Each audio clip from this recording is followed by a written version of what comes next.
Everyone mocked the obese bride until the mountain man said, "She's built for me."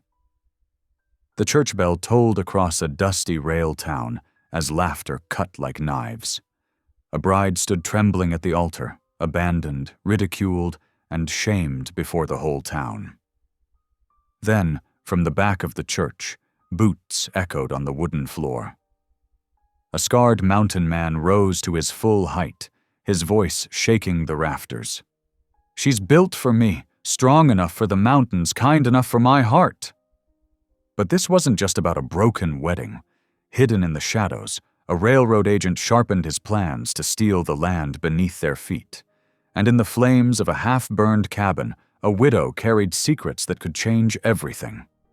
Now, in a world where greed rules and faith is tested, one woman must prove her worth against mockery, fire, and betrayal.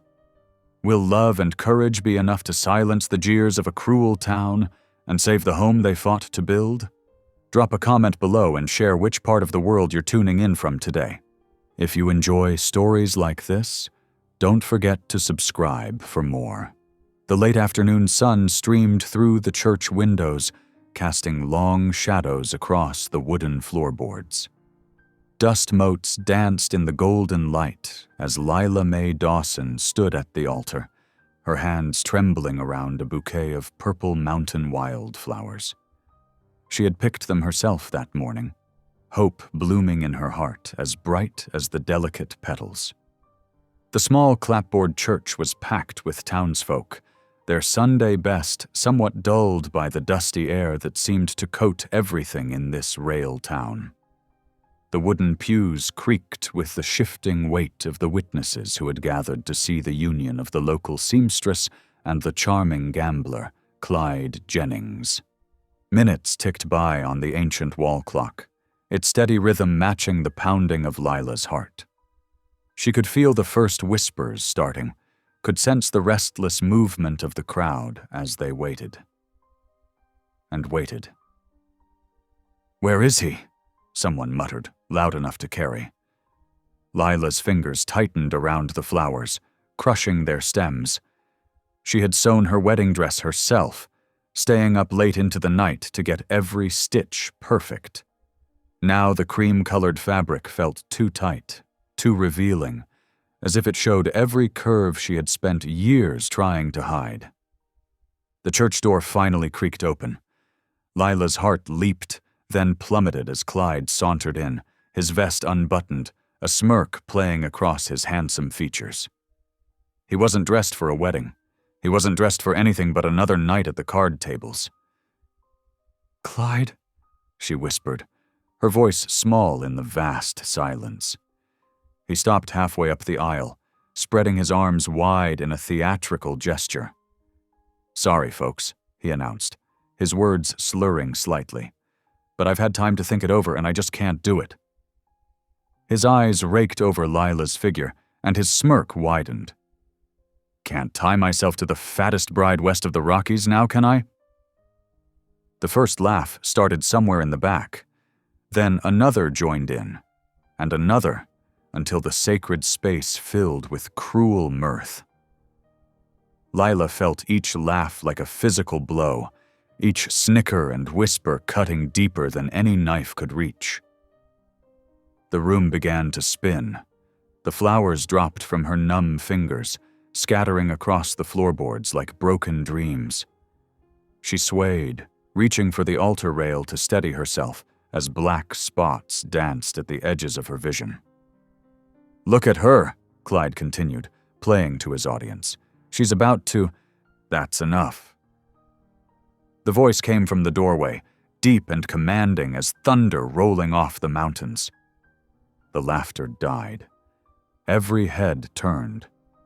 Michael Bear McKenna filled the church doorway like a force of nature. His broad shoulders, made even wider by his worn leather coat, blocked out the evening light. Scars crossed his weathered face, telling tales of wilderness battles won and lost. His eyes, sharp as a hawk's, fixed on Clyde with dangerous intensity. The mountain man stepped into the church, his boots striking the wooden floor with purpose, The crowd parted before him like water around a boulder. Even Clyde took an instinctive step back, his smirk faltering. Michael didn't stop until he reached the space between Lila and her tormentor. "You've said your piece," he told Clyde, his voice quiet but carrying to every corner of the church. "Now get out." Something in his tone made Clyde's face pale. The gambler opened his mouth as if to object, then thought better of it. With a forced laugh and a tip of his hat, he backed away and slipped out the door. Michael turned to face Lila. Up close, she could see the gentleness in his eyes that belied his fierce appearance. Those eyes held no mockery, no cruel judgment, only a steady warmth that made her stand a little straighter. "Miss Dawson," he said, his voice softening but still clear enough for all to hear. "That man's a fool who can't see true worth when it's right in front of him."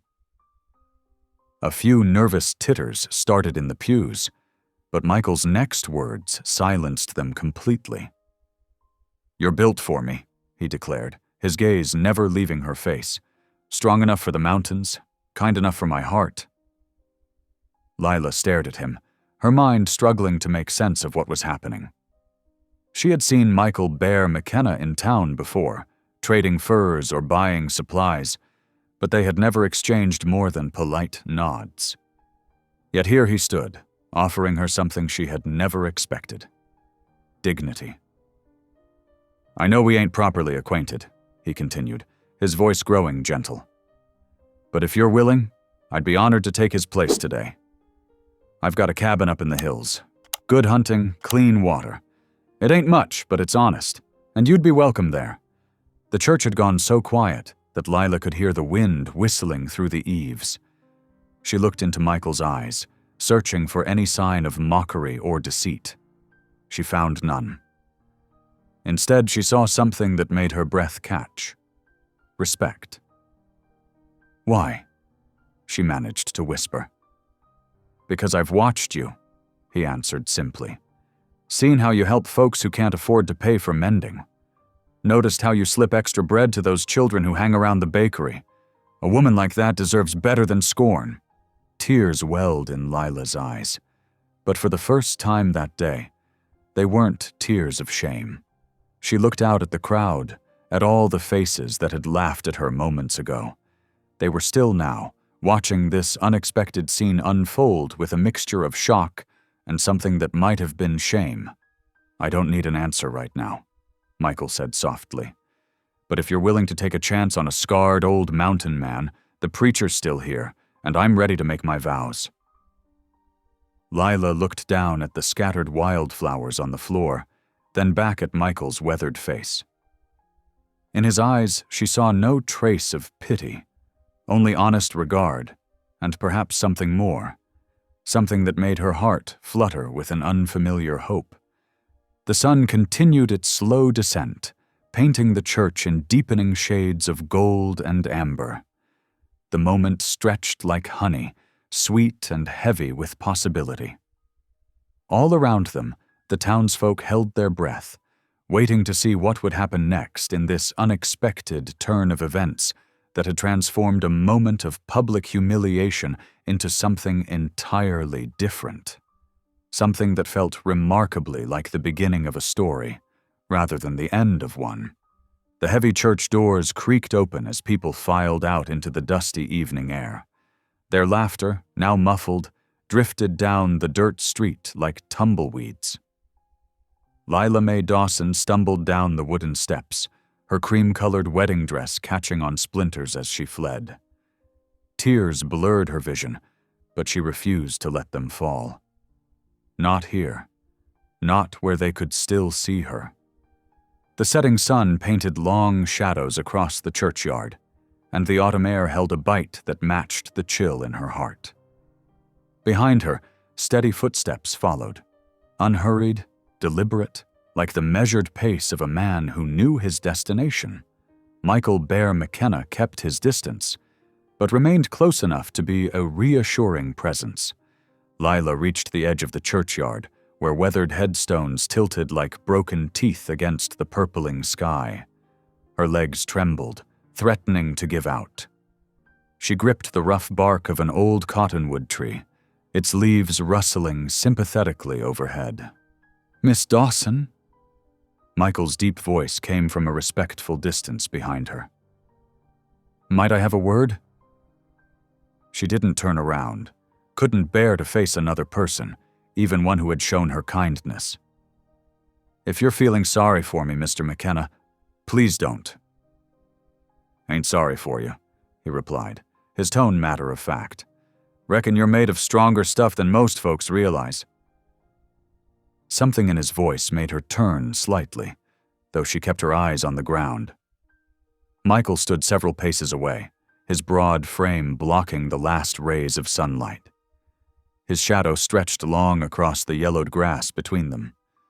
"I got me a cabin up in Thunder Valley," he continued, speaking as if discussing the weather. "Good land. Clear spring. Plenty of game. But there's a catch to it." Despite herself, Lila found her curiosity stirring. "What kind of catch?"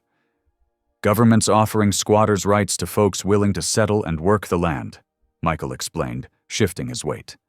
"But only if they're properly married and moved in before first snow. Single men don't qualify." Lila's eyes finally lifted to meet his. In the fading light, she could see the scars that crossed his face, one particularly deep one running from his left temple to his jaw. But his eyes held nothing but honest regard. "So your offer in the church," she said slowly. "It wasn't just—" "Wasn't just nothing," he cut in firmly. "Been watching you these past months, seen how you handle yourself, how you help others even when times are lean. That's the kind of strength it takes to survive in the mountains." He paused, then added more softly, "And the kind of kindness that makes a house into a home." Lila wrapped her arms around herself, feeling the careful stitches of her wedding dress under her fingers. "But surely there are other women who—" "Don't want other women," Michael stated plainly. "Want someone who understands hard work and honest living. Someone who won't wilt at the first sight of trouble." His lips quirked slightly. "Reckon you proved that today?" Before Lila could respond, a commotion arose from the church steps. A man in a neat suit and bowler hat was nailing something to the church door. People gathered around, their voices rising in alarm. "What's happening?" Lila asked, watching as more townspeople hurried over. Michael's expression darkened. "That's Jerome Willis, railroad agent. Been sniffing around these parts lately." They moved closer to the growing crowd. Willis, looking official with his waxed mustache and leather portfolio, cleared his throat. "By order of the Denver and Rio Grande Western Railroad Company, notice is hereby given that this property and all surrounding parcels within 50 yards of the proposed rail line are to be seized under eminent domain. All current structures must be vacated within 30 days. A shock of whispers rippled through the gathering. Lila's heart sank as she realized what this meant. The small house she rented, where she ran her seamstress business, sat just across from the church. In 30 days, she would have nowhere to go. "Can't do this!" someone shouted. "We've got deeds!" Willis adjusted his bow tie with practiced indifference. "The railroad's authority supersedes local claims. Compensation will be offered at fair market value." "Fair market value won't buy new homes with winter coming on," another voice protested. The agent merely shrugged, tucking his hammer back into his bag. Lanterns were being lit now as darkness settled over the town, their flames casting jumping shadows on worried faces. Lila felt the ground shifting beneath her feet, metaphorically and almost literally. First the humiliation of being jilted, and now this. Her home, her business, everything she'd built for herself, about to be torn down for railroad tracks. She became aware of Michael standing quietly beside her, his presence solid as the mountains themselves. His offer suddenly seemed less like charity and more like providence. A cabin in Thunder Valley, far from railroad men and their proclamations, far from townsfolk and their cruel laughter. "Your cabin," she said softly, not looking at him. "How far is it?" "Day's ride into the hills," he answered. "Good hunting ground. Plenty of room for a garden if you've a mind for one." "And you'd treat me proper?" Her voice was barely above a whisper. "With respect?" Michael turned to face her fully then, his expression grave in the lantern light. "Give you my solemn word. Won't ever raise my voice or my hand to you. Won't mock or belittle. You'll be my wife in name and standing, with all the honor that's due."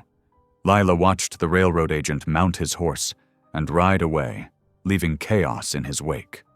The townsfolk's voices rose and fell like winter wind, full of fear and anger. Her own future stretched before her like a fork in the trail. One path leading to uncertainty in town, the other winding up into the mountains beside this quiet, steady man. The lantern light flickered across Michael's scarred face as he waited patiently for her answer.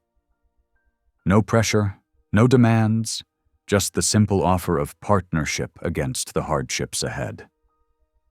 Drawing a deep breath, Lila straightened her shoulders and met his gaze.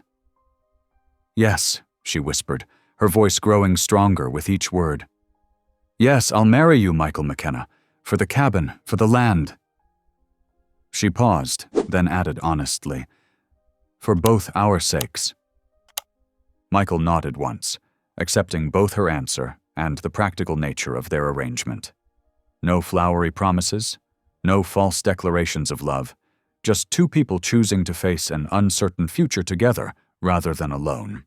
Around them, townsfolk continued to cluster in worried groups, their lanterns bobbing like fireflies in the gathering dark. But between Lila and Michael, something solid had formed. An agreement, a partnership, a chance for both of them to find what they needed in the shadow of the mountains. The church had grown dim as evening settled, but the preacher lit additional oil lamps that cast dancing shadows on the wooden walls.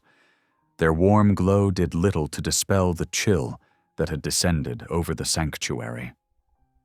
Most of the pews sat empty now, though a handful of townsfolk lingered, their whispers echoing in the hollow space.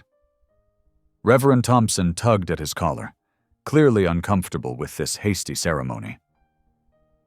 "Are you certain about this?" he asked, glancing between Lila and Michael. "Marriage isn't something to be entered into lightly, even under unusual circumstances."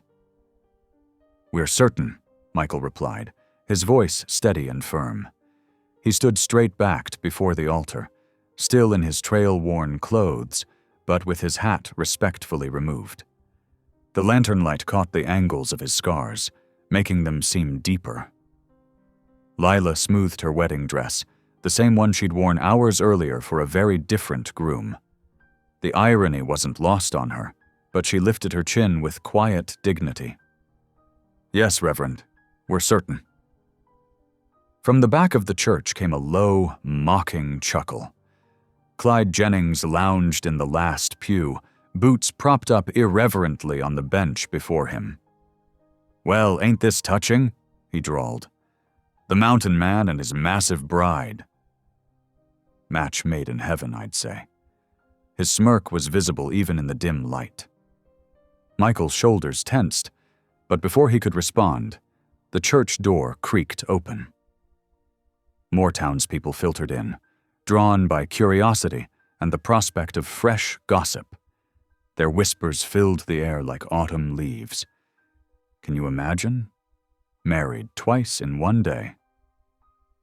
That Bear McKenna, living up in those hills like a wild man. Won't last a month, mark my words. The preacher cleared his throat loudly, drawing attention back to the altar. If you're both determined to proceed, we'll begin. He opened his Bible, pages rustling in the quiet church. Though this is unconventional, Marriage before God is still a sacred covenant. Michael reached for Lila's hand, his calloused fingers wrapping around hers with surprising gentleness. She noticed his hands were clean. He'd obviously washed up before returning to the church. This small sign of respect steadied her.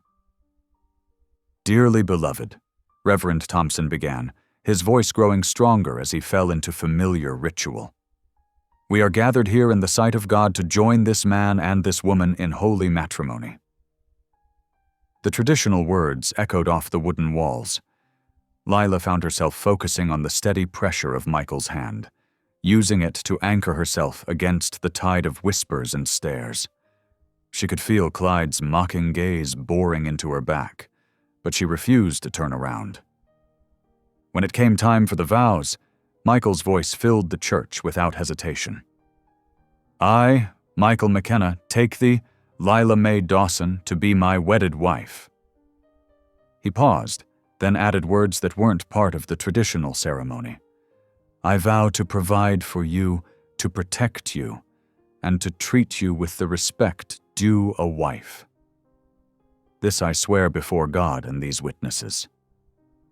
The addition caused another wave of whispers, but Lila felt something warm unfurl in her chest.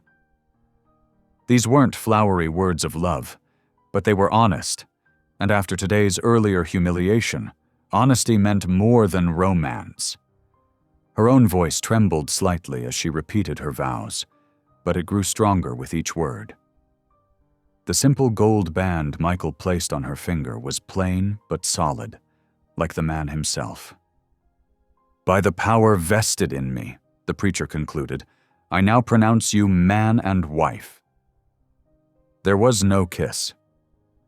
Michael simply squeezed her hand once before releasing it. The ceremony had lasted less than 15 minutes, with none of the celebration that had been planned for earlier that day. Outside, crickets had begun their evening chorus, their song drifting through the open windows. As they turned to face the congregation, Lila caught sight of Clyde rising from his pew. "My wedding gift to you both," he called out, tipping an imaginary hat. "A wager on how long this'll last. Any takers?" His invitation was met with a few nervous laughs. Michael's response was to place a protective hand on Lila's back, guiding her down the aisle with quiet dignity. They stepped out into the gathering darkness, the cricket song growing louder. The air had cooled, carrying the scent of sage and distant rain. Parked near the church steps was Michael's wagon, loaded with supplies for the mountain cabin. Barrels and crates were carefully secured, along with tools, feed sacks, and other necessities. A canvas had been stretched over the top to protect against weather.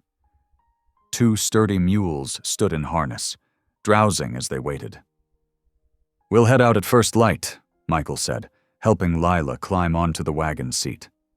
"Best to get some rest while we can." It's a full day's journey to Thunder Valley. He spread clean blankets in opposite corners of the wagon bed, creating separate sleeping spaces among the cargo.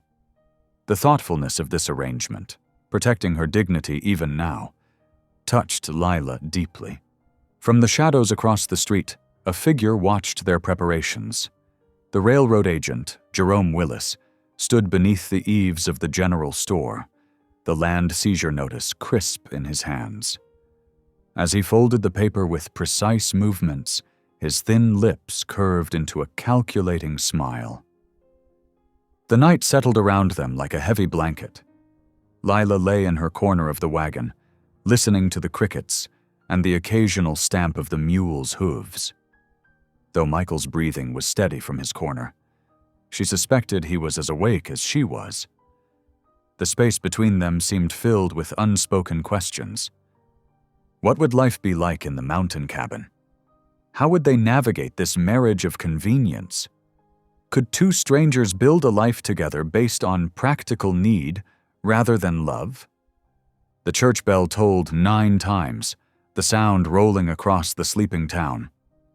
Tomorrow would bring a new life, for better or worse. For now, Lila clutched her blanket closer and tried to find comfort in the solid presence of the man who had saved her from humiliation, the man who was now her husband.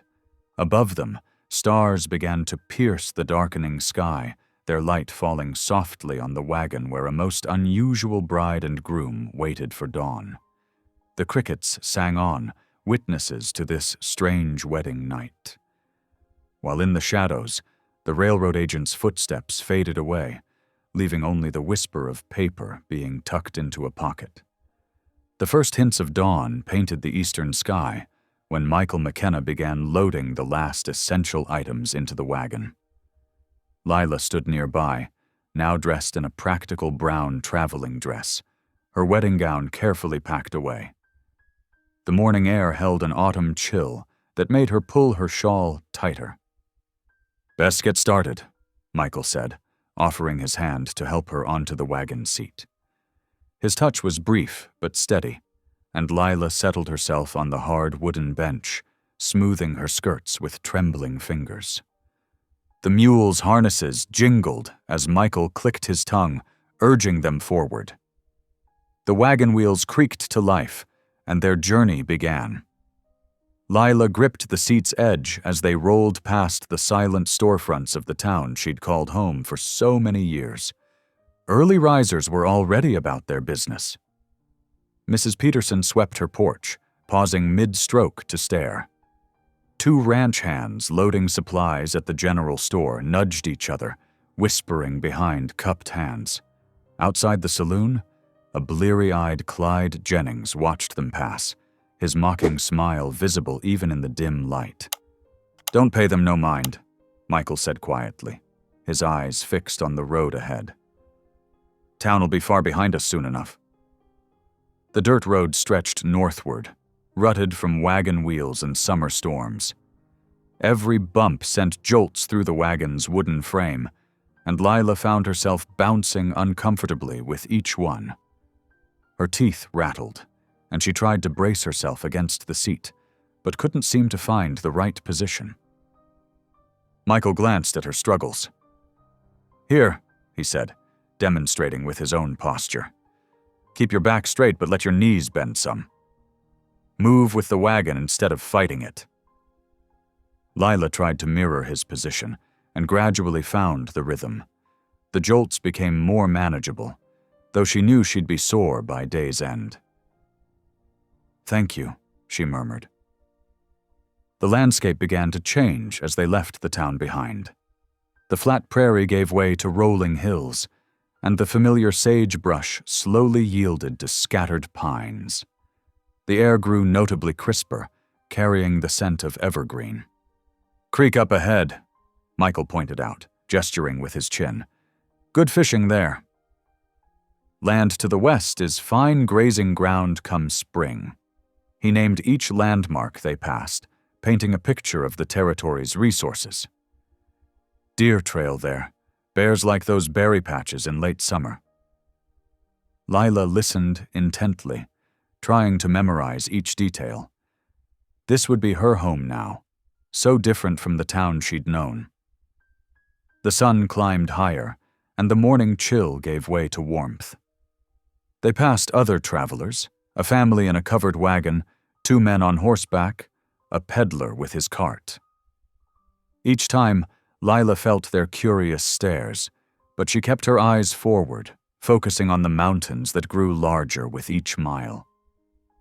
When the sun reached its peak, Michael guided the mules toward a shallow creek lined with cottonwoods. "Time to rest the animals," he said, setting the brake. He helped Lila down, then went to tend to the mules while she stretched her stiff muscles. The creek burbled peacefully over smooth stones, and birds called from the trees. Michael returned with a bundle wrapped in cloth, jerky and fresh bread from town. They sat in the shade, the food simple but welcome, after the morning's journey. "Mountain life ain't easy," Michael said after a while, his voice matter of fact. "Winters are long and harsh. Need to hunt regular to keep meat on the table. Woodpile's got to stay full. Cold cabin's a dead cabin." He paused, studying her face. Storms can trap you inside for days, sometimes weeks." Lila swallowed hard but met his gaze. "I understand. I'm not afraid of hard work." "Didn't reckon you were," he replied. "Still, best you know what's ahead." They resumed their journey after the brief rest, the wagon now climbing steadily upward. The air grew thinner, and Lila noticed how the vegetation changed.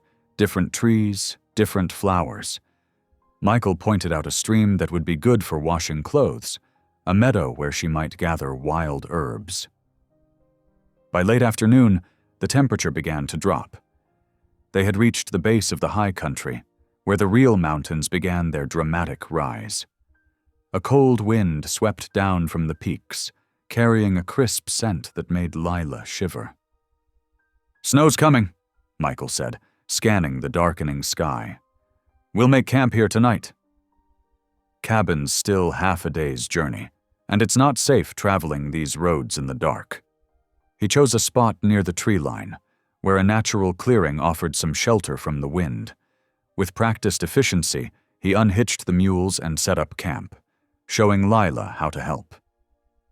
She watched carefully as he built a fire ring and gathered wood, determined to learn these essential skills. The tarp from the wagon was stretched to create a shelter, and Michael laid out their bedrolls on opposite sides of the crackling fire. The flames cast dancing shadows on the canvas above them, and sparks rose to meet the emerging stars. They ate a simple supper of beans and more jerky, the mountain wind singing through the pines around them. Lila wrapped herself in the blanket Michael had provided, watching the fire's flames. The enormity of the change in her life pressed in around her, as vast as the wilderness itself. When Michael had banked the fire for the night, Lila lay on her bedroll, listening to the unfamiliar sounds of the mountain night. The wind whispered secrets in the trees, and somewhere in the distance, a wolf called to its pack. She could hear Michael's steady breathing from the other side of the fire, but sleep seemed far away. "Lord," she whispered into the darkness, her words barely audible above the crackling flames, "grant me the strength for whatever lies ahead. Help me build a life here, in this strange new world." She touched the plain gold band on her finger, still foreign and unfamiliar. "And thank you for sending someone who offered me dignity when I needed it most." The fire popped and settled, sending up a shower of sparks that drifted away into the vast mountain night. Tomorrow would bring new challenges, but for now, Lila pulled the blanket closer and let the rhythm of the wilderness lull her toward sleep. Dawn painted the sky in streaks of rose and gold as Michael and Lila resumed their journey. The wagon wheels groaned under the weight of their supplies as they followed a trail that grew steadily narrower, winding its way up through stands of towering pines. The air grew thinner with each mile gained, making the mules work harder, their breath coming in visible puffs in the crisp morning air. Lila gripped the wagon seat as they navigated around jutting rocks and over exposed tree roots. The path seemed barely wide enough for their wagon in places, with steep drops to one side that made her stomach clench. Michael handled the reins with quiet confidence, murmuring encouragement to the straining mules. "Not much further now," he said after several hours of climbing. The sun had risen high enough to send sharp beams of light through the canopy above, creating patterns on the needle-strewn ground. "Cabin's just over this next rise." As they crested the hill, Lila caught her first glimpse of what was to be her new home. The cabin sat in a small clearing, backed by a wall of granite that rose up into the clouds. Built of rough-hewn logs darkened by years of weather, it had a primitive sort of strength about it, though signs of neglect were evident everywhere. The roof, thick with green moss, sagged slightly in the middle. Dark stains marked where smoke had once risen from the chimney, now cold and empty. The wagon creaked to a stop, and Lila's heart sank as she took in more details. One shutter hung askew from a single hinge, while its mate lay rotting on the ground below. The small window panes were grimy with years of dust and cobwebs. The whole structure had an air of abandonment that made her throat tight with apprehension. Michael must have sensed her dismay. "Looks rough now," he said, helping her down from the wagon. "But it's solid built." "Good bones. We can make it a proper home with some work." Lila squared her shoulders, determined not to let her disappointment show. "Where should we start?" "Best get the supplies inside first," Michael replied, already moving to the wagon. "Then we'll see what needs doing most." Together they began the task of unloading. Michael carried in the heavier items, sacks of flour and beans, tools, kegs of nails, while Lila managed the lighter bundles. Each time she entered the cabin, her eyes adjusted slowly to the gloom. The interior was a single room, with a stone fireplace dominating one wall. A crude table and 2 chairs stood in the center, thick with dust. Rough shelves lined the walls, empty save for a few forgotten tins and jars. "I'll get a fire going," Michael said, setting down a crate of provisions. "You might want to start sweeping out some of these cobwebs." Lila found a worn broom in a corner and set to work, grateful for something practical to do. As she swept, clouds of dust swirled in the rays of sunlight that penetrated the dirty windows. Gradually, the cabin began to feel less abandoned. Michael got a fire started in the hearth, and warmth slowly began to seep into the cold air. While Michael worked outside repairing the broken shutter, Lila unpacked her meager belongings. From her trunk, she pulled out carefully hoarded fabric scraps, bits of calico, remnants of gingham, pieces saved from her years of sewing. With careful hands, she began laying these over the bare shelves, adding spots of color to the brown monotony of wood. The sound of hammering drifted in from outside as Michael worked. Lila filled a pot with beans and set it to simmer over the fire, adding a piece of salt pork for flavor. The familiar task of cooking helped settle her nerves, and the smell of food cooking began to make the space feel more like a home.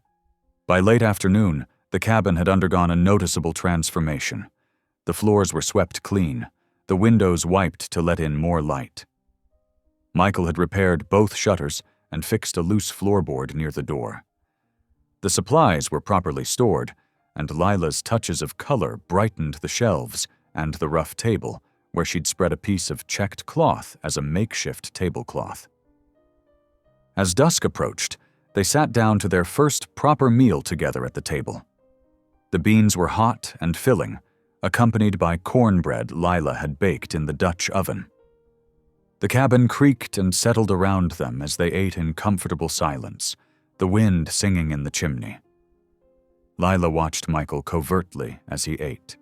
His movements were deliberate, careful, like everything else about him. The firelight caught the scars on his hands and the side of his face, making them seem less harsh somehow. She wondered about their stories but didn't ask. After the meal, Michael brought in more firewood and banked the fire for the night. Then he reached into his pack and withdrew something wrapped in oilcloth. Lila watched as he unwrapped it carefully, revealing a well-worn Bible. With reverent hands, he placed it on the crude mantel above the fireplace. The simple gesture touched something deep in Lila's heart. This rough mountain man, who spoke little and seemed more comfortable with silence than words, had brought God's word into their home. It was a promise of sorts, she realized, a sign that whatever else this marriage might be, it would be founded on something higher than mere convenience. The Bible sat there in the flickering firelight, its presence somehow making the cabin feel more complete. Outside, the wind continued its endless conversation with the pines. But inside, a different kind of warmth had begun to grow. The first tentative stirrings of trust between two people who had taken the greatest of chances on each other. Morning came with a crisp bite to the air. Lila woke to find Michael already up, a small fire crackling in the hearth. He nodded at her as she emerged from behind the quilted partition he'd hung the night before to give her privacy. "Time you learned some mountain skills," he said, picking up an axe. "Can't always be here to do everything myself."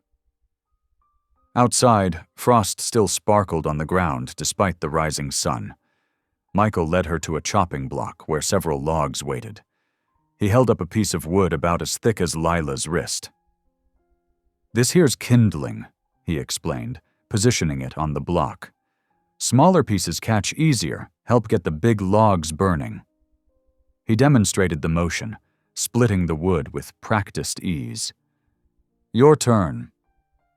Lila took the axe hesitantly, its weight unfamiliar in her hands. Michael adjusted her grip and stance, his touch careful and professional. She lifted the axe and brought it down, but the blade barely bit into the wood. "More force," Michael advised. "Don't be afraid of it." Lila tried again and again. Her arms trembled with the effort, and sweat began to dampen her collar despite the cool morning air. On her fifth attempt, the wood finally split with a satisfying crack. "There you have it," Michael said, approval warming his usually gruff voice. "Now do 10 more." By the time she finished, Lila's arms felt like lead, but pride swelled in her chest at the neat pile of kindling she'd created. Michael nodded at her achievement, then picked up 2 wooden buckets. "Water's next. Spring's just down the slope." The path to the spring wound through stands of aspen trees, their leaves shimmering gold in the morning light. The spring itself bubbled up from between rocks, creating a small, clear pool before running off down the mountainside. "Watch your footing," Michael warned. "Gets slippery here." Lila filled both buckets, the water ice cold against her hands. The walk back proved challenging. The full buckets were heavy, and the uneven ground threatened her balance at every step. Halfway up she stumbled, spilling most of one bucket. "I'll get it," she said quickly, before Michael could offer help. Her arms shaking, she made her way back to the spring. This time she walked more slowly, testing each step. Though water sloshed over her skirts, she made it to the cabin without falling. Later that morning, while gathering more firewood near the edge of their clearing, Lila heard movement in the trees. She straightened, heart pounding. But instead of a bear or mountain lion, a woman emerged from the forest. She wore a dress that mixed frontier and traditional native styles and carried a basket of herbs. The woman paused, studying Lila with careful eyes. Neither spoke for a long moment. Then the woman inclined her head slightly. "I am Naya," she said, her English clear but accented. "Lila Mae McKenna," Lila replied, adding her new surname with only slight hesitation. Naya's dark eyes took in the cabin, the scattered wood piles, Lila's work-stained dress. "You are Bear's new wife?" At Lila's nod, she reached into her basket and pulled out a handful of dried herbs. "For tea," she explained. "Good for tired muscles." "You will need it, learning mountain work." Lila accepted the herbs shyly, touched by the unexpected kindness. "Thank you. Would you like to come sit for a spell?" A ghost of a smile touched Naya's lips. "Another time, perhaps." "My son waits at home." She gestured toward the north. "We live beyond the creek. The land there is good, though some say it is not mine to keep." Something flickered in her eyes, pride mixed with old pain. That evening, as Lila prepared supper, she asked Michael about their neighbor. He paused in cleaning his rifle, his scarred hands going still. "Naya's husband was Scout Eagle Feather," he said quietly. "Good man. Saved my life once, tracking raiders who'd hit a settlement. Died serving the army, but now some say his widow has no right to their land." His jaw tightened. "Ain't right, how folks treat her. She keeps to herself mostly, raises that boy of hers best she can." Lila thought about the dignity in Naya's bearing, the careful way she'd offered friendship. She thought, too, of the whispers and stares she'd endured in town, the cruel laughter at her failed wedding. Sometimes strength meant standing tall when others tried to make you small.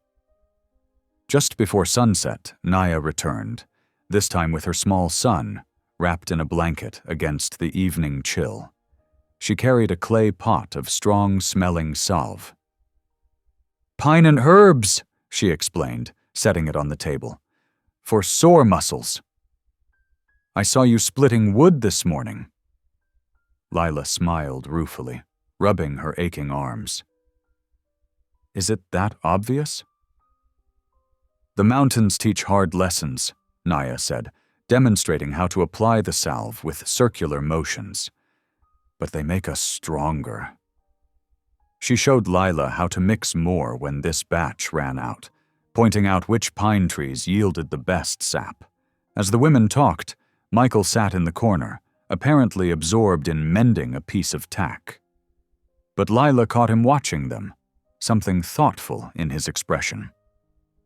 The lamplight cast a warm glow as Naya described how her son had tried to catch a rabbit that morning, sending both women into quiet laughter. The salve's sharp, clean scent filled the cabin, mingling with the herb tea Lila had brewed. Outside, the first stars appeared above the mountains, but inside, the space felt warmer somehow, filled with the gentle murmur of newfound friendship. Naya's son had fallen asleep against her shoulder when she finally rose to leave. "Come visit me," she said to Lila. "I will show you where the best berries grow when summer comes." Her eyes, meeting Lila's, held understanding and the promise of more shared knowledge.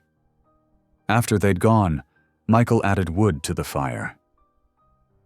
"Naya's friendship is a gift," he said quietly. "She doesn't offer it lightly." Lila nodded, thinking of the strength she'd sensed in the other woman, the resilience that allowed her to hold her head high despite others' judgment. Perhaps that same strength lived in her too, waiting to grow like a seed in mountain soil. She felt Michael's eyes on her as she used Naya's salve on her sore arms, her movements more confident now. The pine scent rose around her, sharp and clean as the mountain air itself. Tomorrow would bring more lessons, more challenges, but tonight she felt the first stirrings of belonging in this high, wild place. The mountain days settled into a steady rhythm, like the beating of a heart. Each sunrise brought its own tasks, and Lila found herself falling into step with the pace of this new life. The cabin, once strange and imposing, began to feel like home. Early mornings found Lila at her mending table near the window, where light spilled across worn garments waiting for her attention. Her clever fingers darted in and out, patching holes and reinforcing seams. Michael's clothes especially needed constant care. The rough work of mountain life was hard on fabric. She worked steadily, humming old hymns under her breath as sunshine warmed the wooden floor. "Much obliged," Michael would say quietly when she presented him with mended shirts or patched trousers. His gratitude, though simple, always brought color to her cheeks. The garden plot became her pride. Michael had helped her clear a patch of earth near the cabin, turning over rocky soil while she picked out stones. Now, hardy vegetables pushed through the dirt, turnips, carrots, and sturdy greens that could weather the mountain's moods. Each morning, Lila checked their progress, pulling weeds and speaking gentle encouragement to the tender shoots. "Them plants seem to like your touch," Michael observed one day, watching her work. "Got my father's old almanac if you want it. Might help with planning." The gift of the worn book touched her deeply. That evening she studied its pages by lamplight, noting the patterns of frost and growing seasons marked in Michael's father's careful hand. Learning to milk the goat proved more challenging. The creature, a sturdy brown nanny Michael called Old Betty, regarded Lila with suspicious eyes the first time she approached with the milk pail. "She's got a mind of her own," Michael warned, demonstrating the proper technique. His large hands moved with surprising gentleness, drawing warm streams of milk into the bucket. "Got to earn her trust, like anything else up here." Lila persevered, speaking softly to the goat each morning. Gradually, Old Betty accepted her presence, standing quietly while Lila worked. The first time she managed a full milking alone, the sense of accomplishment warmed her more than any summer sun. The hunting lessons came next. Michael showed her how to clean and preserve the deer he brought home, his instructions patient and clear. The work was messy but necessary. Winter would be long, and every scrap of food mattered. "Cut along here," he guided, demonstrating with his hunting knife. "Then the salt needs to get deep in the meat, or it won't keep." His hands covered hers briefly, showing the right pressure, then withdrew. The touch lingered in her mind as she worked. Together they prepared the meat, some for smoking, some for salting. The familiar motions of working side by side built a comfortable silence between them. Lila found herself studying him when he wasn't looking. The careful way he moved, the gentleness that belied his size. The cabin roof needed attention before winter's arrival. Michael climbed up while Lila handed him materials from below. The October wind tugged at their clothes as they worked, carrying the scent of snow from higher peaks. "Mind them loose shingles," Michael called down. "Don't want them falling on you." Lila gathered the old shingles carefully, noting how the wood had weathered and warped. Up above, Michael's hammering rang out steady and sure, each blow securing their shelter against coming storms. The work was hard, but satisfying. Each completed task felt like another stitch binding them to this place, to each other. The cabin transformed slowly under their care. A patched roof, a swept hearth, curtains Lila made from saved fabric brightening the windows. When evening came, they settled into their own quiet routines. Michael cleaned his rifle or mended tack, while Lila sewed by lamplight. Sometimes she would hum as she worked, old hymns her mother had taught her, songs of praise and comfort that seemed to fit the solitude of their mountain home. One such evening, the fire crackling low in the hearth, Lila's voice lifted in a familiar tune. "Amazing Grace." The words came naturally, soft but clear in the cabin's warmth. She nearly stopped when she realized Michael had set aside his work to listen. But something in his expression encouraged her to continue. Then, surprisingly, his deep voice joined hers. The harmony was rough at first, uncertain, but sincere. Michael's bass complemented her higher notes, filling the cabin with unexpected music. When their eyes met over the shared song, something shifted in the air between them, a recognition of beauty in this simple moment. The hymn ended, but its warmth lingered. A smile touched Michael's lips, matched by Lila's own. Outside, the stars wheeled bright and cold above the mountain, but inside the cabin, a different kind of light grew, tentative as a spring shoot, strong as a well-laid foundation. Neither spoke of the moment, but something had changed. The next evening, when Lila began to hum while preparing supper, Michael's voice joined hers again, a little more confident this time. Their shared songs became another thread in the fabric of their days, as natural as the goat's morning milking or the evening fire. Lila found herself watching Michael more openly now, noting the care he took with every task, the way his hands could be both powerful and gentle. She saw how he made sure she had the warmest seat by the fire, how he'd brought home wild raspberries because she'd mentioned liking them. Small gestures, but they spoke volumes in their quiet way. For his part, Michael seemed more at ease in her presence. His customary silence took on a comfortable quality, and sometimes she caught him watching her with a softness in his eyes that made her heart beat faster. When their fingers brushed passing the coffee pot at breakfast, neither pulled away quite so quickly. The days grew shorter as autumn deepened, but their shared life grew fuller. Each task completed together, each quiet evening by the fire, built something stronger than the cabin's sturdy walls. They were learning each other's rhythms, finding harmony in more than just their songs. Under the mountain stars, their home glowed with warmth and promise. The light in the window spoke of shelter found, of two lives slowly, carefully twining together like vines reaching toward the sun. Not in grand gestures or flowery words, but in the steady accumulation of shared moments. A mended shirt, a garden tended, a song raised in harmony as evening settled over their mountain home. The autumn morning dawned crisp and clear as Michael headed out to gather firewood. Winter's bite hung in the air, reminding him they needed a good stock before the heavy snows arrived. His boots crunched through fallen leaves as he worked his way along the familiar path, axe slung over his shoulder. He had covered nearly half a mile when something caught his eye. A flash of bright wood that didn't belong among the weathered trees. Michael stepped closer, his heart sinking as he recognized what it was. A fresh survey stake, the raw pine still sticky with sap. Red cloth fluttered from its top like a warning flag. Setting down his axe, Michael examined the stake. Clean-cut numbers and letters marked its surface, along with the railroad company's brand.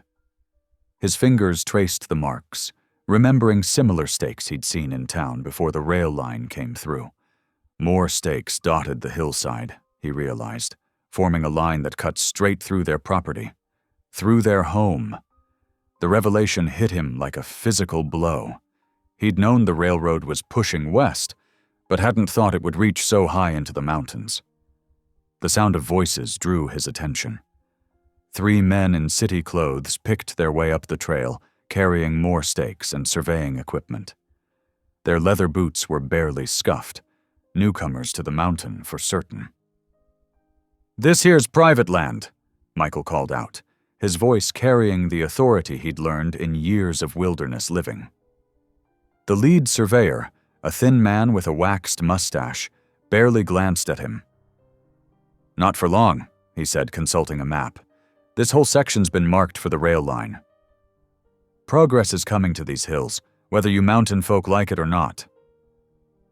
"I've got squatters' rights," Michael stated firmly. "Been working this land more than long enough to make my claim legal." The 3 men exchanged amused looks. "You got papers to prove that?" the mustached man asked. "Proper deeds filed with the territory office?" Michael's silence was answer enough. He'd always trusted in the old ways, where a man's work and word meant something. Paper claims hadn't seemed important up in the mountains. The surveyors laughed, the sound echoing mockingly off the hillside. "Better start packing, mountain man," one called as they continued their work. "Railroad's coming through and it ain't stopping for the likes of you." Michael stood rigid, watching them plant another stake. The bright wood seemed to mock him, like the townsfolk had mocked Lila. His hands clenched into fists at the memory. A soft gasp behind him made him turn. Lila stood there, a basket of dried herbs in her hands, face pale as she took in the scene. She must have followed him out, wanting to gather the last of summer's bounty before frost claimed it. "Michael?" Her voice wavered slightly. "What's happening?" He crossed to her side, wishing he could shield her from this. "Railroad men," he said quietly. "They're claiming the land." Lila's eyes widened as she watched the surveyors continue their work. The stakes seemed to multiply before their eyes, each one a threat to the life they'd begun building. They walked back to the cabin in silence, the herb basket forgotten. Inside, Lila sank into a chair, her hands twisting in her apron. "Will we have to leave?" she asked finally. Michael knelt beside her chair, taking her work-roughened hands in his. "No," he said firmly. "I won't let them take our home. We'll fight this. But how?" Lila's voice caught. "They'll bring their fancy lawyers, their papers. They'll laugh at us, just like—" She broke off, but Michael knew she was remembering that day in the church, the cruel laughter of the townspeople. "You're stronger now," Michael reminded her gently. "We both are." Lila took a deep breath, straightening her shoulders. "Yes," she said, and there was steel in her voice.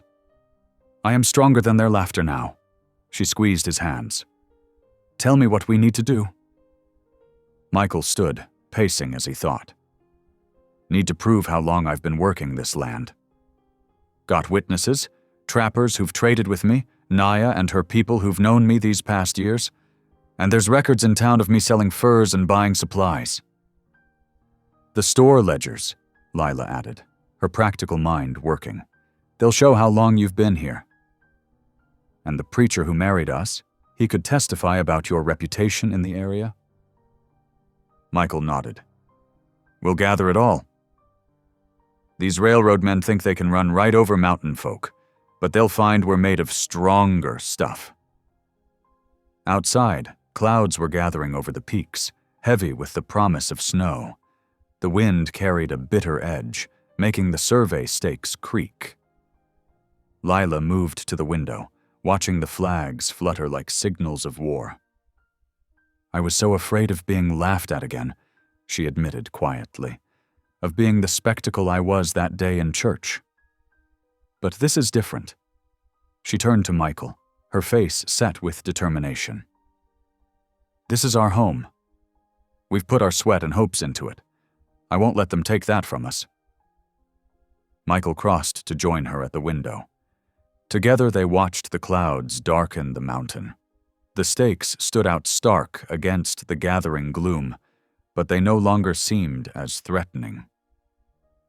"We'll start tomorrow," Michael said. "Ride down to town, gather our proof. The territory office is 3 days' journey, but we need to file our claim proper before the snow sets in." Lila nodded.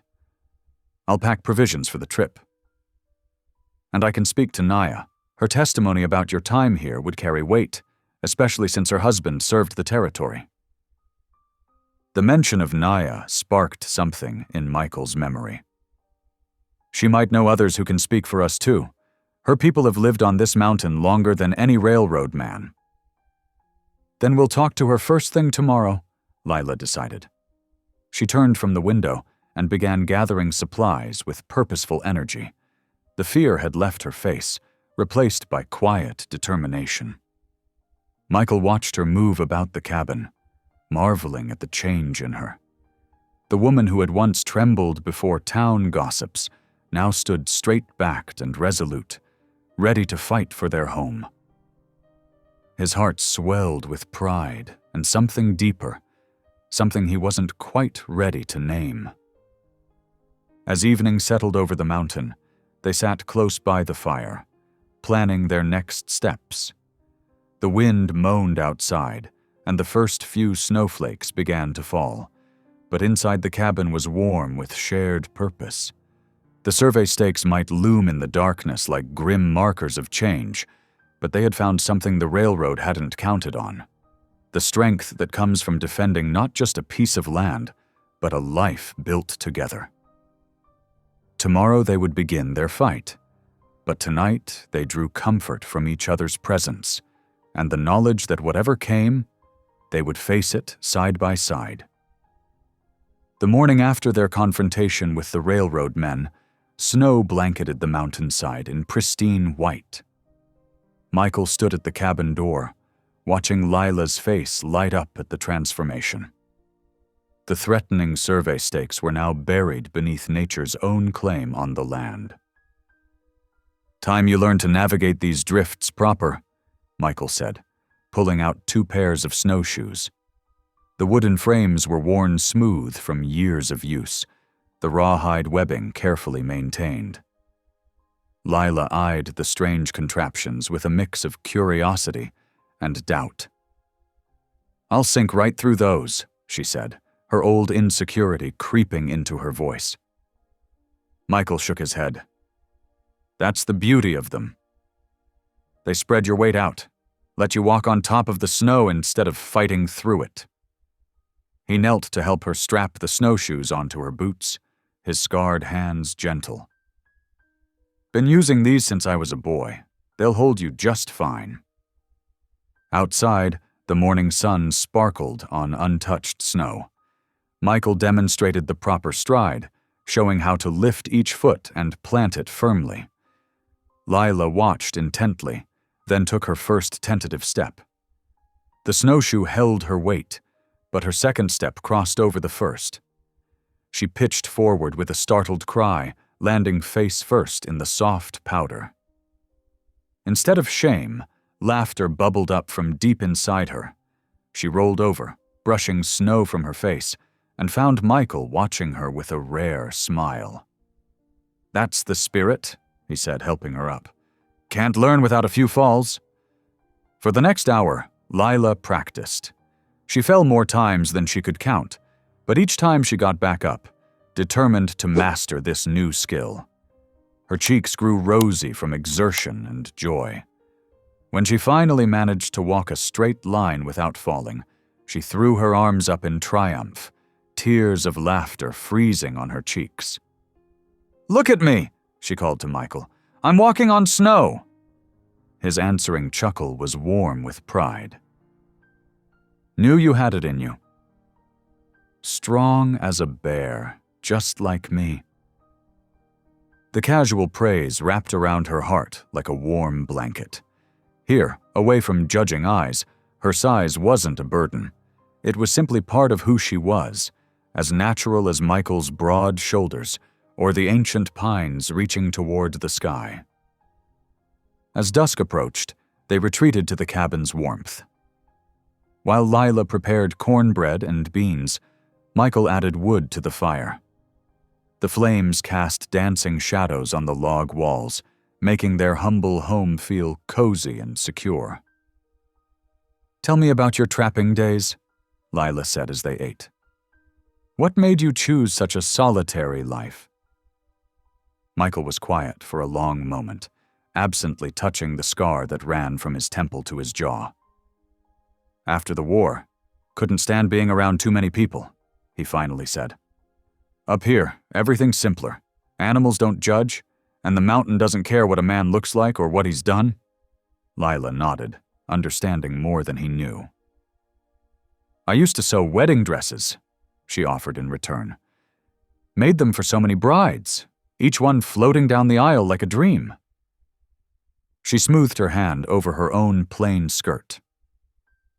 "Used to imagine wearing something so beautiful myself, but—" She trailed off, remembering the cruel jokes about how much fabric she'd need. "Those dresses just show the outside," Michael said firmly. "What matters is the heart beneath." Before Lila could respond, a knock at the door announced Naya's arrival. The young Ute widow entered in a swirl of cold air, carrying a covered pot that filled the cabin with rich aromas. "Venison stew," she announced, setting it on the table. "My boy brought down his first deer yesterday. We share this blessing." Lila quickly set out bowls, while Michael added more wood to the fire. The three of them settled around the table, steam rising from the hearty stew. Naya had brought fresh bread as well, and soon comfortable conversation filled the cabin. After the meal, Lila brought out her latest quilting project. Naya's eyes lit up at the intricate pattern, and soon the two women were deep in discussion about different designs. Naya shared how her people created patterns in blankets and baskets, each one telling a story. Michael sat in his chair by the fire, quietly carving a piece of pine wood. The steady sound of his knife against the wood provided a peaceful backdrop to the women's conversation and laughter. Occasionally, Lila caught him watching them with a contentment that matched her own. This, she realized, was what family felt like. Not the polite distance of town society, but the warm acceptance of people who saw past surfaces to the heart within. Naya's friendship, freely given despite the prejudices that usually separated their peoples. Michael's steady presence, offering strength without demands. The evening passed too quickly. When Naya finally took her leave, promising to return soon, the cabin felt fuller somehow, blessed by shared meals and easy laughter. That night, Lila lay awake in her bed, listening to Michael's deep breathing from his pallet near the fire. The day's joy bubbled up inside her again, and she found herself whispering a prayer of gratitude. "Thank you, Lord," she murmured, "for bringing me to this mountain, for showing me that my size isn't a shame, but a strength." She thought of the snowshoes holding her weight, of Michael's matter-of-fact acceptance, of Naya's warm inclusion. "Thank you for giving me a family." As dawn's first light crept through the window, Lila watched the snow-covered mountain emerge from darkness. She saw now that Michael was more than just her rescuer from humiliation, more than a marriage of convenience. He was her partner in all things, in facing down the railroad men, in building a home, in finding joy in simple moments. She rose quietly and began preparing for the day, her movements sure and confident. The woman who had once hidden from mirrors now stood straight and proud. She was Lila Mae McKenna, and she was exactly who she was meant to be, strong enough for mountain life, kind enough to build bridges between cultures, and finally, wonderfully, at peace with herself. The winter sun hung low in the sky as Michael and Lila prepared for their journey into town. They had spent days gathering documents and seeking neighbors who could vouch for their marriage and Michael's long-standing claim to the cabin. Now, dressed in their Sunday best, they hoped to make everything official before the railroad could press their claim. Lila adjusted her warmest shawl, the wool scratchy against her neck. Her fingers trembled slightly as she pinned it in place. The thought of facing the townspeople again made her stomach clench, but she forced herself to stand tall. She was different now, stronger, more sure of herself. "Ready?" Michael asked, his voice gentle. He stood by the door, his own church coat slightly too tight across his broad shoulders. Lila nodded, grateful for his steady presence. "As I'll ever be." Outside, their breath formed clouds in the frigid air. Michael had hitched the wagon, but the deep snow made travel difficult. "Might be better to ride," he suggested, leading 2 horses from the lean-to stable. "Faster and safer on horseback with these drifts." Lila eyed the larger horse warily. She had learned some riding since coming to the mountain, but still felt awkward mounting up. Michael cupped his hands to give her a boost, his strength making it seem effortless despite her size. Once she was settled, he swung easily onto his own mount. The ride down the mountain was slow and careful. Fresh snow creaked under the horse's hooves, and pine boughs hung heavy with white. Lila found herself watching Michael's back as he led the way, noting how naturally he fit into this wild landscape. His shoulders were tense, though. He felt the weight of today's task as much as she did. As they descended, the air grew warmer and the snow thinned. They began passing scattered homesteads, where people stopped their Sunday morning chores to stare. Lila kept her chin up, remembering Naya's words about dignity being something you carry inside. The town came into view through the trees. The church steeple, the railway station, the scattered buildings with their smoking chimneys. Already, wagons and riders were converging for Sunday service. Lila's hands tightened on her reins. "Remember," Michael said quietly as they approached, "what anyone says down here don't change what's true up on our mountain." They dismounted at the church hitching post, stamping their boots to warm their feet. Other churchgoers climbed the steps, some nodding politely, others whispering behind gloved hands. Lila recognized the dressmaker who had once been her best customer, now carefully avoiding her eyes. Inside, the church was warm and crowded. Lila and Michael found seats near the back, where the pews were rougher and less polished. The familiar smell of beeswax candles and wood smoke filled the air. As the congregation settled, Lila clutched the folder of documents in her lap, proof of their life together, their right to their home. The preacher entered, his face grave as he surveyed his flock. Lila noticed him pause when his eyes reached them, and something in his expression made her heart sink. Still, she held on to hope. Surely he would help them. It was his Christian duty, wasn't it? The service began as usual with hymns and prayers. Lila sang softly, drawing comfort from the familiar words. Michael stood silent beside her, but his presence was like a shield against the sideways glances from other worshippers. Then, instead of beginning his sermon, the preacher cleared his throat. "Brothers and sisters," he announced, his voice carrying to every corner, "I have a matter of grave concern to address." The congregation stirred. Lila's fingers dug into the leather folder. "Some months ago, I performed what I believe to be a valid marriage ceremony." The preacher's eyes fixed on Michael and Lila. "However, it has come to my attention that proper procedures were not followed. The marriage registry was not properly completed, and certain necessary considerations were overlooked in the haste of the moment." Gasps and murmurs spread through the church. Lila felt the blood drain from her face as the preacher continued. "Therefore, I must declare that the marriage between Michael McKenna and Lila Mae Dawson is invalid in the eyes of both church and law." The words fell like stones in still water, ripples of shock spreading outward. Lila heard someone snicker, then another. Her cheeks burned as the same cruel laughter from her failed wedding to Clyde threatened to resurface.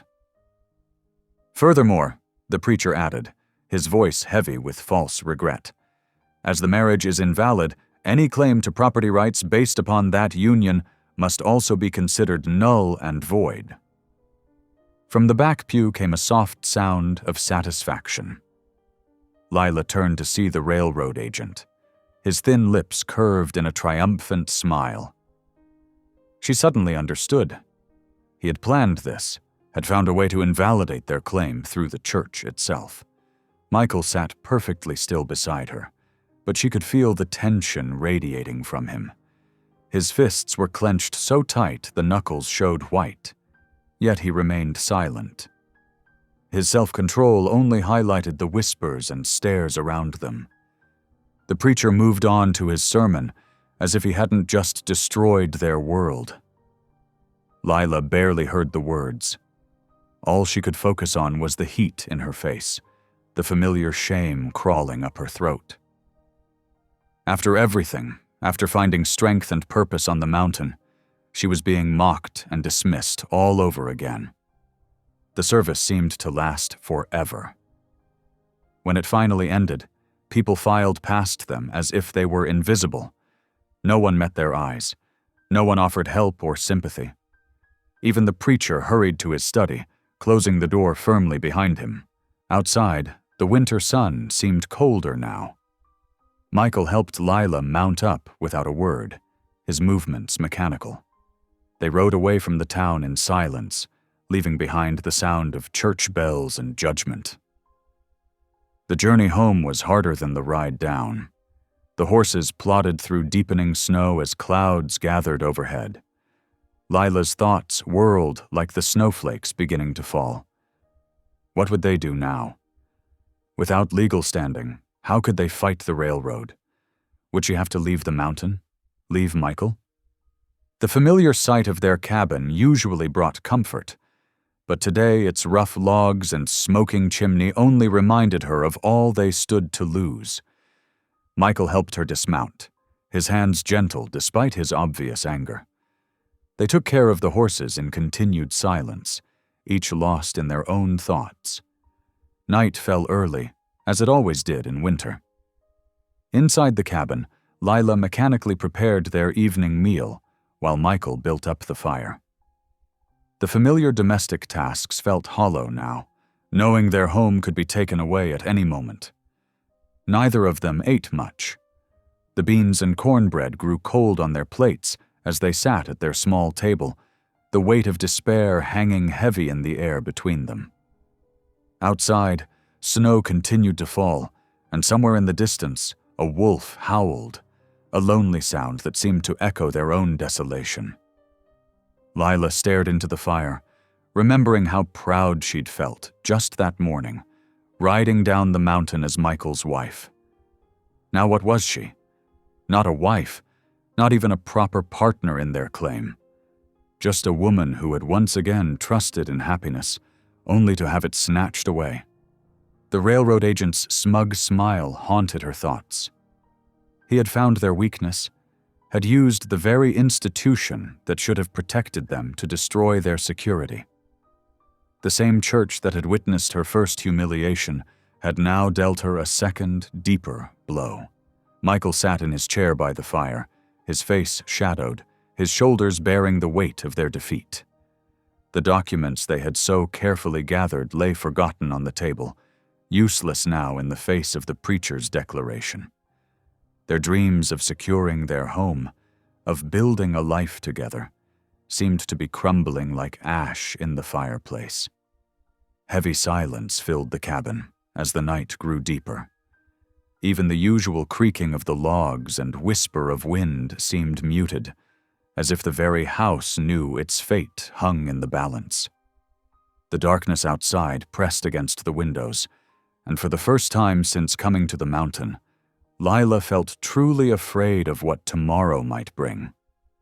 2 nights after the church service, Lila couldn't sleep. The half-moon cast silver shadows through the cabin windows as she sat at the table, mending one of Michael's shirts by lantern light. Her fingers worked the needle steadily, finding comfort in the familiar task. Michael's soft snores came from his bedroll near the hearth. A horse whinnied outside, but not their own horses. Lila froze, needle poised mid-stitch. The sound came again, followed by the crunch of boots in snow. Multiple sets of boots. "Michael!" she whispered urgently. "Someone's out there!" He was awake instantly, reaching for his rifle.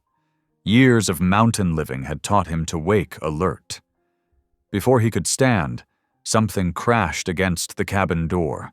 The whole building shuddered. "Come out, mountain man," a rough voice called. "Time to clear this land for progress." Orange light flickered through the windows. Torches. Lila counted at least 4 shadows moving outside. The acrid smell of coal oil reached her nose, and her heart stopped. They meant to burn them out. Michael moved to the door, rifle ready. "Clear off my land," he shouted back, "or there'll be trouble." Laughter answered him. Something liquid splashed against the outer walls. The coal oil smell grew stronger. "Your land?" another voice mocked. "Preacher says different." A torch arced through the air, landing on the roof with a soft thump. Flames roared to life, feeding on the oil-soaked wood. Heat and smoke began to pour through the ceiling cracks. Michael burst through the door, firing a warning shot into the air. The railroad men scattered, but not before one of them threw another torch. This one caught the edge of the roof, spreading fire in a second deadly line. Lila grabbed buckets, racing to the water barrel. Her hands shook as she filled them, but her voice was steady as she called, "Michael!" The roof. He turned back to help her, but movement in the shadows caught his eye. One of the men rushed him with a club. Michael blocked the blow with his rifle, but the weapon went spinning into the snow. The two men grappled, trading punches in the firelight. Lila couldn't wait. Smoke poured from the roof now, flames eating through the shingles. She hauled the first bucket up the ladder they used for repairs, fighting for balance on the icy rungs. Water hissed as she threw it, but the fire had too much hold. Below, she heard a grunt of pain. Michael had thrown off his attacker, but another had circled behind. The second man swung a length of pipe, catching Michael in the shoulder. He stumbled but managed to land a solid punch that sent his assailant sprawling. "Lila!" he shouted. "Get down from there!" She ignored him, climbing down only to fill another bucket. The roof was their home's heart. Without it, winter would kill them as surely as any railroad man. Her arms ached as she hauled the second bucket up, then a third. The fight below had turned desperate. Despite his injury, Michael drove the men back with fierce determination. Blood ran down his arm, but he wouldn't yield. One attacker fell, clutching his jaw. Another tripped backward over a woodpile. The remaining two looked at each other, then ran for their horses. "This ain't over," one called as they rode away. "Railroad's coming, whether you like it or not." Lila barely heard them. She was focused on the flames, throwing bucket after bucket of water at the spreading fire. Michael joined her now, injured arm hanging useless, but still able to hand up full buckets with his good hand. Together they fought the blaze for what felt like hours. Smoke burned Lila's eyes and throat. Her dress was soaked, the wet fabric freezing in the night air. Still, she kept climbing, kept throwing water, kept fighting for their home.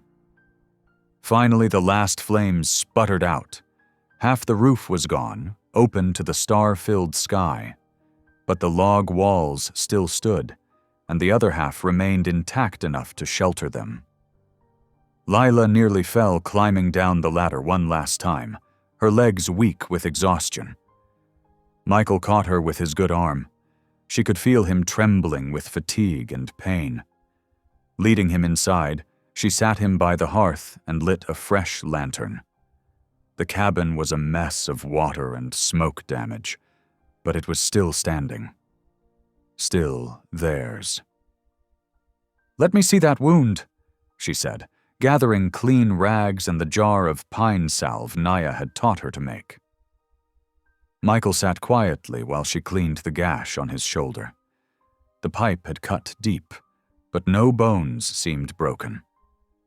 As she worked, tears began sliding down her cheeks. "I'm so sorry," she whispered, voice breaking. "I've ruined everything. Your home, your life, all because I agreed to marry you. If I hadn't been so desperate to escape that humiliation in town." Michael's hand caught hers, stopping her mid-motion. His grip was warm and firm, despite his injury. "Listen to me," he said, his voice rough with emotion. "You didn't ruin anything. You're my wife, proper papers or not. My choice, never a burden. But look at what they did because of me, because I wasn't—" "Because they're greedy men who want what isn't theirs," he cut in. "Has nothing to do with you being worthy. You fought for our home tonight, saved half the roof while I was brawling below, proved yourself stronger than any of them." Lila looked down at their clasped hands, her fingers still stained with soot and blood, his large and calloused but holding her so gently. Something warm bloomed in her chest, pushing back the familiar shame. "We'll rebuild," she said softly. "Together." Michael nodded, then winced as she resumed cleaning his wound. Outside, smoke still curled up into the cold night sky. The cabin was scarred but standing, like them, damaged but undefeated. Through the ruined roof, stars wheeled overhead. The same stars that had witnessed their makeshift marriage now watched them choose each other again, not from necessity or convenience, but from something deeper. Something even fire couldn't burn away. Lila wrapped Michael's shoulder in clean bandages, her touch gentle but sure. Each strip of cloth was a promise to stay, to fight, to build something stronger than before.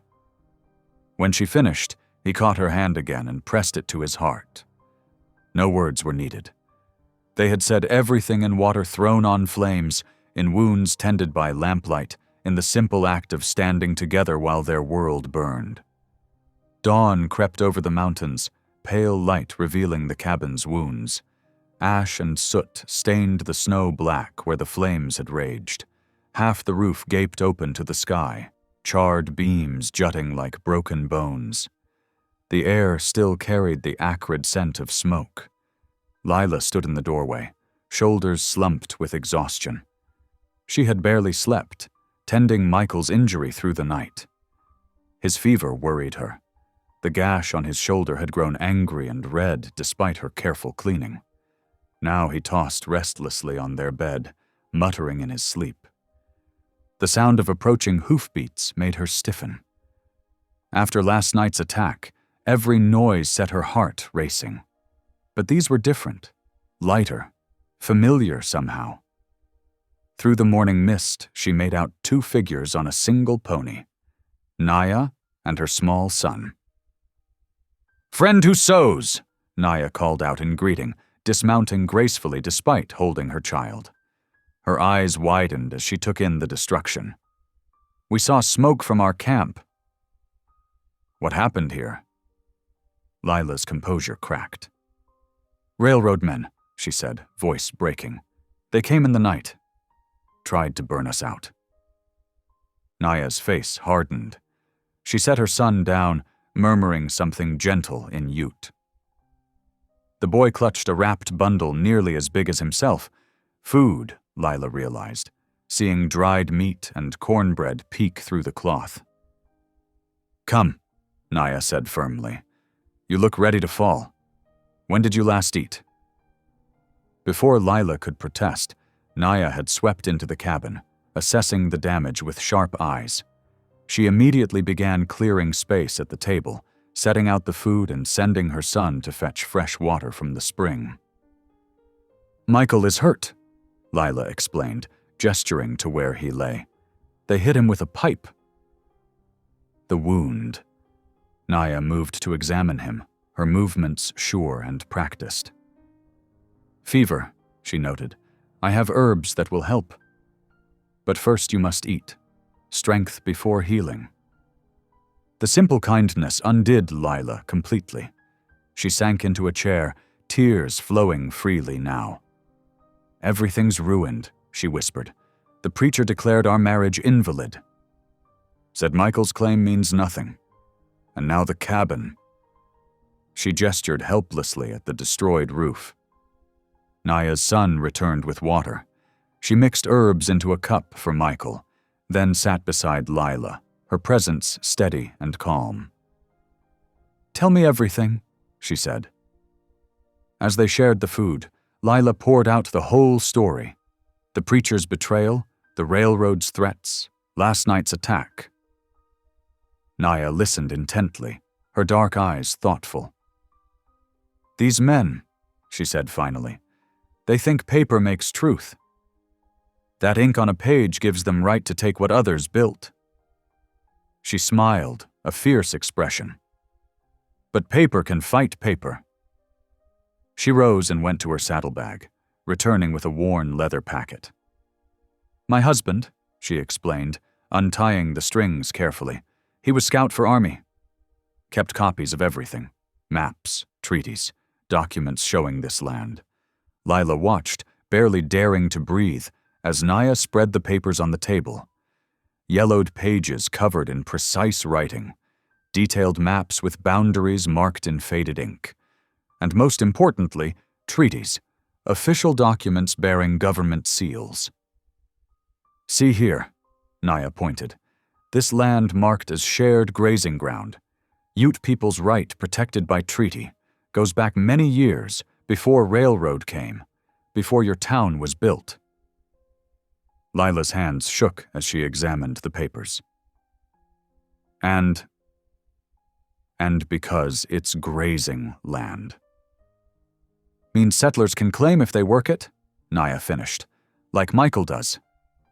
Keeping goats, hunting, living on land.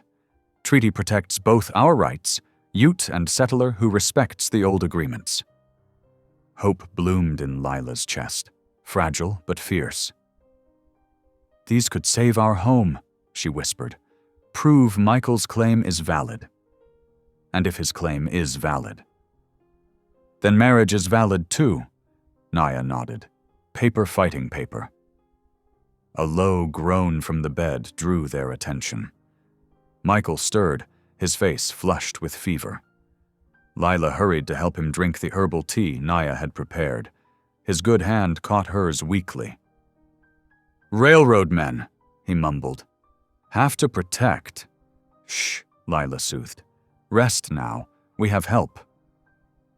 She looked at Naya. The herbs? We'll bring fever down by nightfall, Naya assured her.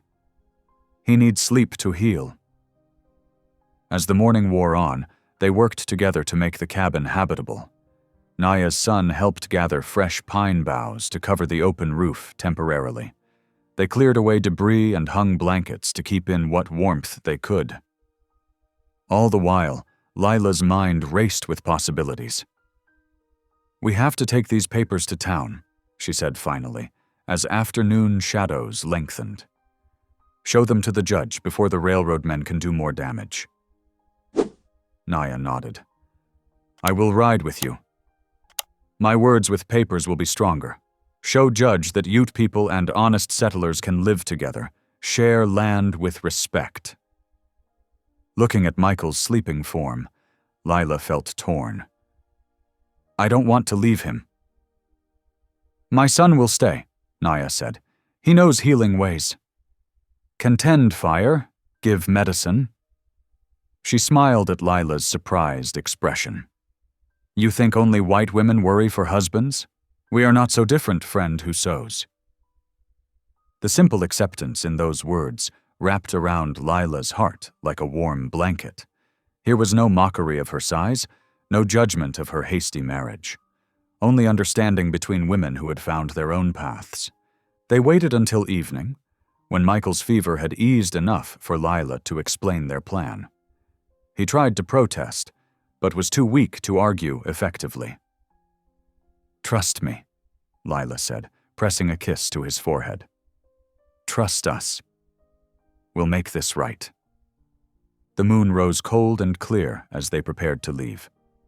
Naya's son sat solemnly by the hearth, medical herbs arranged neatly beside him. The treaties were safely wrapped and tucked into Lila's saddlebag. Mounting her horse, Lila looked back at the damaged cabin.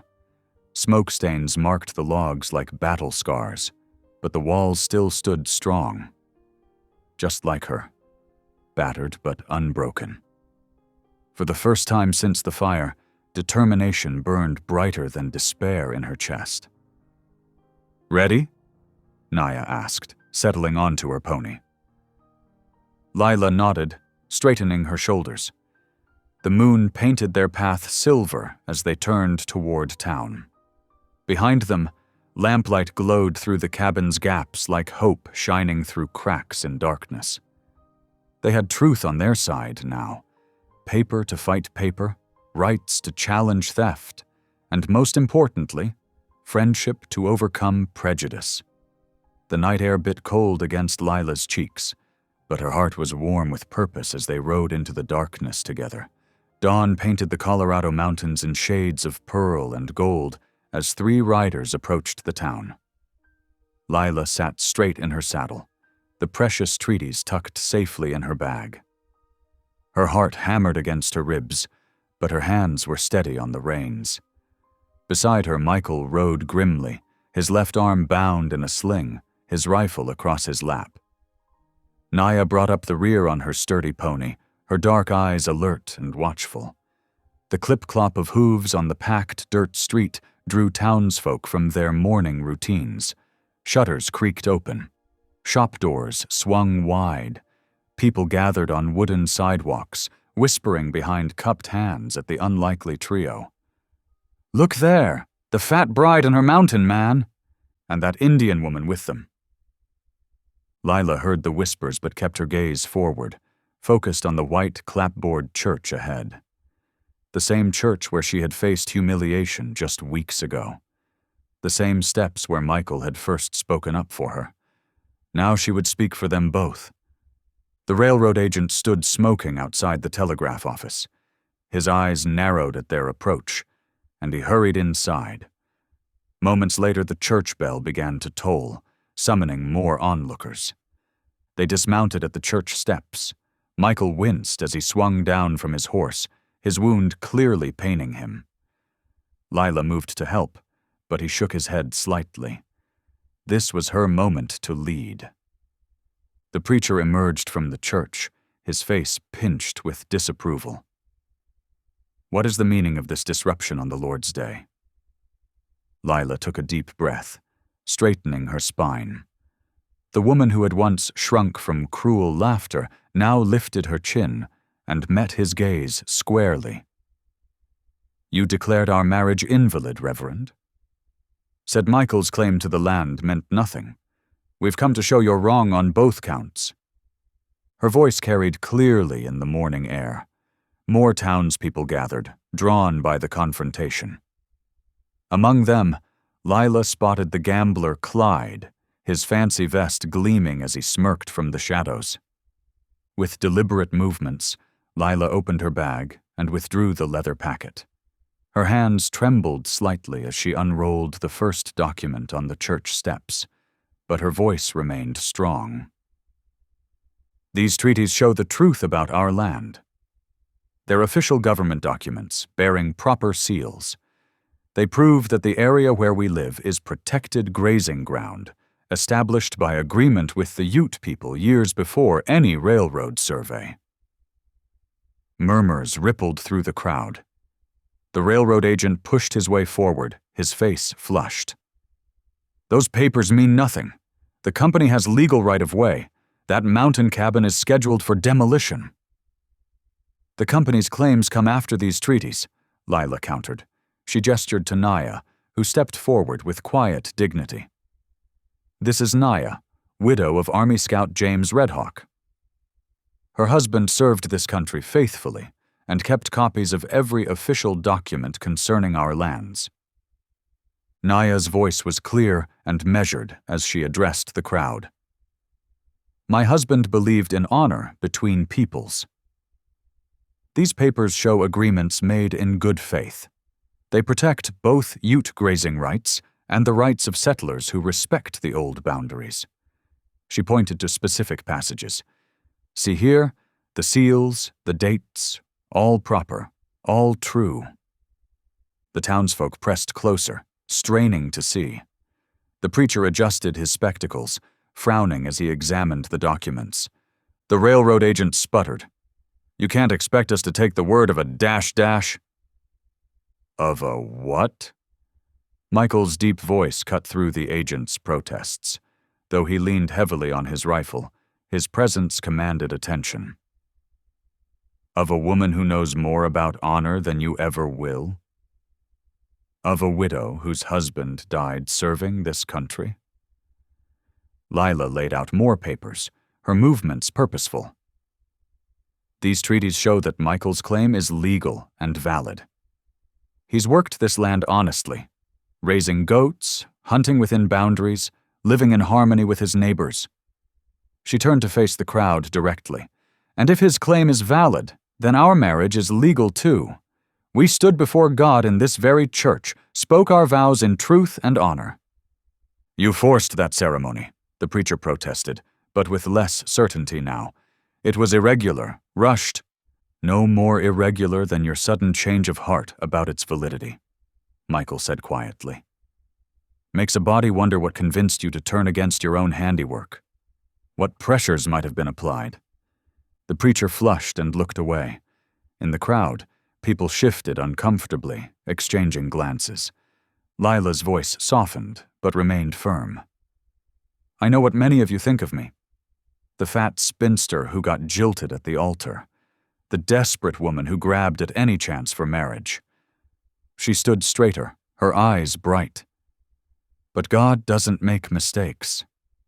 He built me strong for a reason, strong enough for mountain life, strong enough to stand here now and fight for what's right."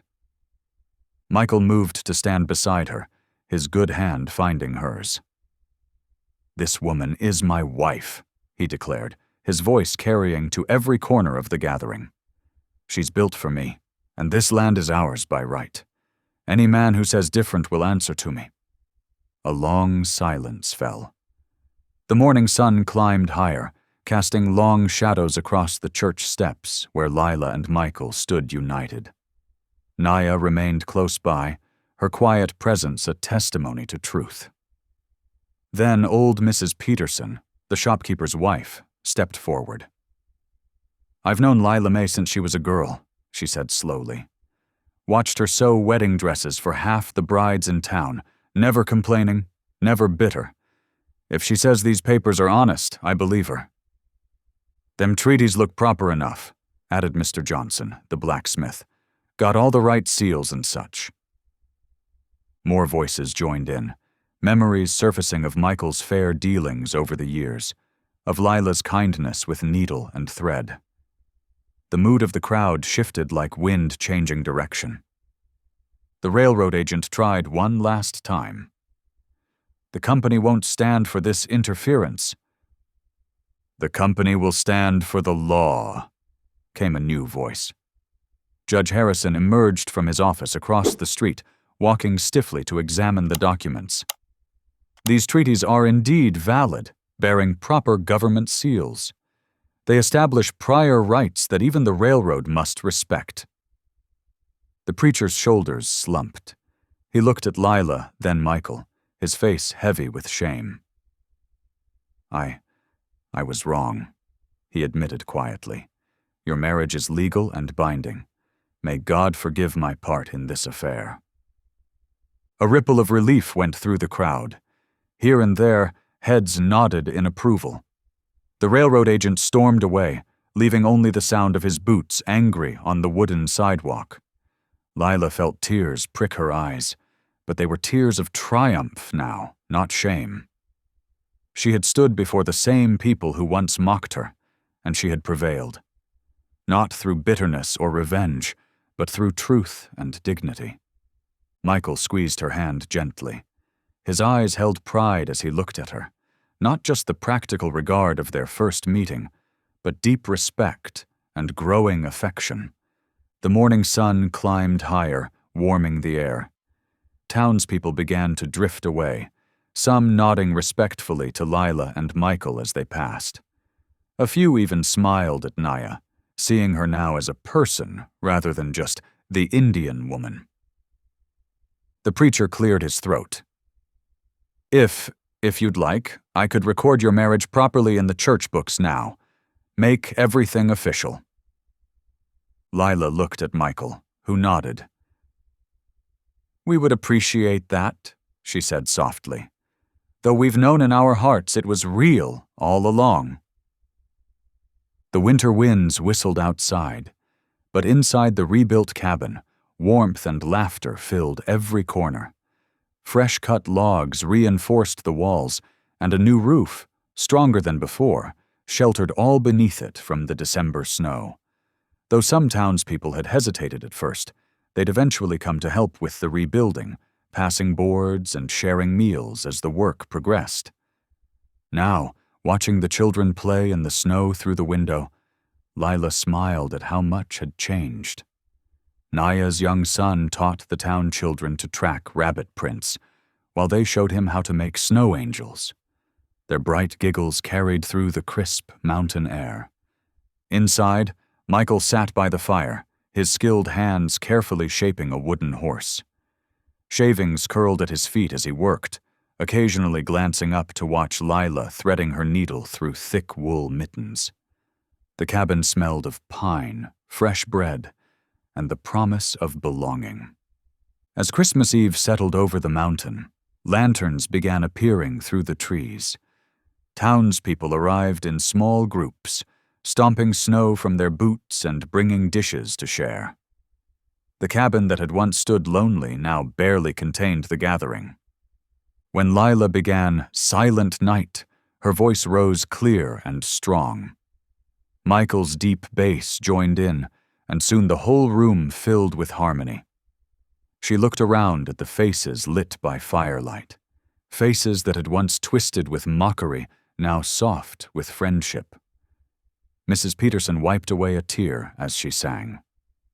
Even the preacher stood among them, his voice humble but sincere. Later, as the last guests departed into the gentle snowfall, Lila settled into Michael's embrace by the dying fire. His arms encircled her naturally now, all awkwardness long forgotten. She felt the steady beat of his heart against her back, and knew with bone-deep certainty that she had finally found her true home. Not just in this cabin, but in the dignity of being truly loved. Thanks for tuning in. These stories remind us that life is more than headlines. It's about heartlines. Subscribe if you want more moments that make you pause, feel, and reflect.